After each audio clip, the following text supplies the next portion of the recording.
Selamat datang di channel kita. Dan di channel ini, kita nggak akan ngomongin soal konspirasi atau alien. Kita bakal bahas sesuatu yang lebih nyata, lebih dekat, dan lebih bikin kesel korupsi di Indonesia. Hari ini kita akan ngebahas tentang pejabat-pejabat Indonesia yang terlibat kasus korupsi besar. Gak cuma nyolong uang rakyat, tapi juga ngerusak masa depan bangsa. Gua kasih tahu ya, ini bukan sinetron. Ini kenyataan pahit yang harus kita hadapi. Siap-siap buat geleng-geleng kepala. Karena kita akan bongkar satu persatu siapa aja mereka, gimana caranya mereka korupsi, dan seberapa besar kerugian negara yang mereka buat. Gua nggak akan ngarang-ngarang. Semua berdasarkan fakta dan data. Masih ingat kasus Gayus Tambunan?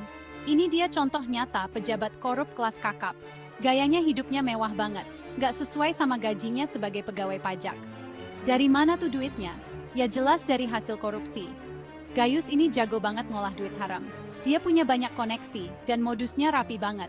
Bayangin aja, dia bisa ngurangin pajak perusahaan gede sampai miliaran rupiah. Uang segitu bisa buat bangun sekolah, rumah sakit, atau jalan tol, tapi malah masuk kantong pribadi. Yang bikin gondok, Gayus ini sempat kabur ke luar negeri waktu kasusnya ketahuan. Kayak film action aja, untungnya dia berhasil ditangkap dan diadili. Tapi tetap aja, kasus ini ngasih pelajaran berharga buat kita semua. Selanjutnya, ada nama Muhammad Nazarudin. Mantan bendahara Partai Demokrat ini terlibat kasus korupsi proyek pembangunan Wisma Atlet SEA Games. Gila ya, acara olahraga internasional aja dikorupsiin. Nazarudin ini licik banget.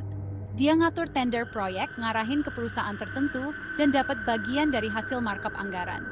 Kerugian negara yang ditimbulkan gak main-main, mencapai ratusan miliar rupiah. Sama kayak Gayus, Nazarudin juga sempat kabur ke luar negeri. Dia jadi buronan internasional, sampai akhirnya ketangkap di Kolombia. Kasus ini ngebuktiin kalau korupsi udah jadi penyakit di pemerintahan kita. Selanjutnya pejabat ketiga, Setia Novanto. Si papa minta saham, lo semua pasti inget dong sama Setia Novanto. Mantan ketua DPR RI yang kena kasus korupsi EKTP. Kasus ini heboh banget, karena melibatkan banyak pejabat tinggi dan kerugian negaranya triliunan rupiah. Novanto ini liciknya nggak ketulungan. Dia ngatur proyek IKTP dari awal, mulai dari pengadaan barang sampai siapa yang menang tender. Semua udah diatur biar dia dan teman-temannya dapat bagian. Yang bikin gondok, Novanto ini jago banget ngeles dan kabur dari hukum. Dia pura-pura sakit lah, ngilang tiba-tiba lah, sampai dijuluki Raja Lenong. Tapi karma emang ada, akhirnya dia ketangkep juga dan dihukum penjara 15 tahun. Selanjutnya, pejabat keempat, Edi Prabowo. Menteri Kelautan yang nyanyi Edi Prabowo, mantan Menteri Kelautan dan Perikanan, juga nggak luput dari kasus korupsi. Ironis banget, seorang menteri yang seharusnya ngejaga laut malah ngerusak dari dalam. Edi ini kena kasus suap ekspor benih lobster. Jadi, dia ngebuka izin ekspor benih lobster dengan syarat perusahaan eksportir bayar uang pelicin ke dia. Gila kan? Sumber daya alam yang seharusnya dijaga malah dijadiin ladang korupsi. Kasus ini ngebuktiin kalau korupsi bisa terjadi di mana aja, bahkan di kementerian yang dipimpin orang-orang dekat presiden sekalipun. Miris banget. Terakhir, pejabat kelima, Juliari Batubara. Menteri Sosial garong, tapi korup terakhir. Ada kasus korupsi yang super ngeselin, yaitu korupsi dana bantuan sosial COVID-19 yang melibatkan mantan Menteri Sosial, Juliari Batubara.